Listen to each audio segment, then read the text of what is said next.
For my study tool, I used Quizlet. Quizlet is a great use for just like all around studying. There are flashcards that people can use. So you can just like kind of just like flip through it. If you click on the Quizlet, like on the flashcard, then it flips it over and gives you the definition. So one of like the awesome things, like you can do flashcards. Learn is just kind of like a game to just like test your knowledge. Write, spell if it's like a spelling test, and then an actual like practice test. And then you also have like different games that like your students can play. So that's just like a great way to test their knowledge. And then throughout this, like you can also like share it with people, edit it. You can add it to a set class or folder. This will just kind of give you info, so it'll show you like who is studying it. You can actually see who has studied it, the classes it's in, the folders it's in. And then over here, you can copy it. So like you can make a copy of like your actual flashcards.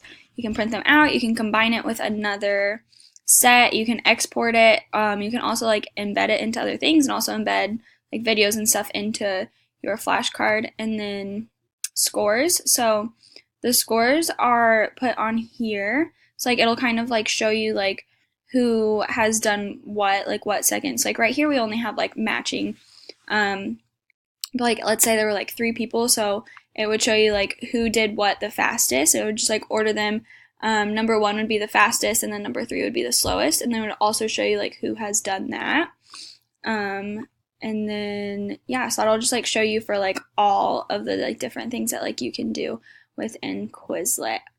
So it's also really easy to create other ones. So you just click on create, and then as you see, like you title it. You can import things from Word, Excel, Google Docs, which is awesome. So it'll like save you some time.